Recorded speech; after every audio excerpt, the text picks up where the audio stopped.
സാധാരണക്കാരന്റെ വയറ്റത്തടിച്ച് കുത്തകകളെ ആവോളം സഹായിക്കുകയാണ് കേന്ദ്ര സർക്കാരെന്ന് CITU general secretary Tapan Sen. CPIM സംസ്ഥാന സമ്മേളനത്തിന് മുന്നോടിയായി സംഘടിപ്പിച്ച തൊഴിലാളി കർഷക പ്രക്ഷോഭങ്ങളും വർത്തമാനകാല ഇന്ത്യയും എന്ന സെമിനാർ ഉദ്ഘാടനം ചെയ്യുകയായിരുന്നു തപൻ സെൻ. തൊഴിലാളികൾ അവകാശ പോരാട്ടത്തിലൂടെ നേടിയെടുത്ത 8 മണിക്കൂർ ജോലി അട്ടിമറിക്കുന്നു.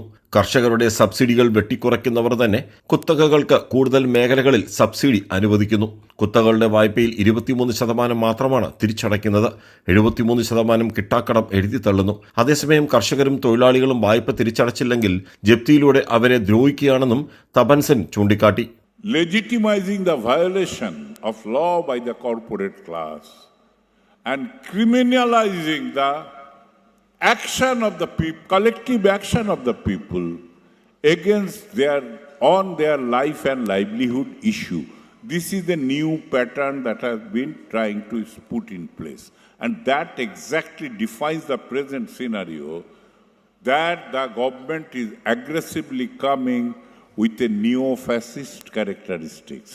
ഡിജിറ്റൽ ഇന്ത്യ എന്ന് കൊട്ടിഘോഷിക്കുമ്പോൾ കേരളം ഒഴികെയുള്ള മറ്റു പല സംസ്ഥാനങ്ങളിലും 1930 മുമ്പുള്ള കേരളത്തിന്റെ അവസ്ഥയിലാണെന്ന് വിഷയാവതരണം നടത്തിയ അഖിലേന്ത്യാ Kisan Sabha general secretary doctor Viju Krishnan പറഞ്ഞു. അക്കാലത്താണ് കേരളത്തിൽ AKGയുടെ നേതൃത്വത്തിൽ പട്ടിണിജാഥ നടത്തിയതെന്നും അദ്ദേഹം ഓർമ്മിപ്പിച്ചു. കർഷകരുടെയും തൊഴിലാളികളുടെയും ജീവിതം ഈ ആധുനിക യുഗത്തിലും മോശം ജീവിത സാഹചര്യങ്ങളിൽ തുടരുകയാണെന്ന് ആസൂത്രണ ബോർഡ് അംഗം ജിജു പി അലക്സ് അഭിപ്രായപ്പെട്ടു. മുതിർന്ന നേതാവ് PK Gurudasan, seminar committee chairperson J Mercykuttyamma, convener S Jayamohan, CITU ജില്ലാ president B Thulaseedhara Kurup, treasurer AM Iqbal, C Baldwin തുടങ്ങിയവർ പങ്കെടുത്തു. കൈരളി ന്യൂസ്, കൊല്ലം.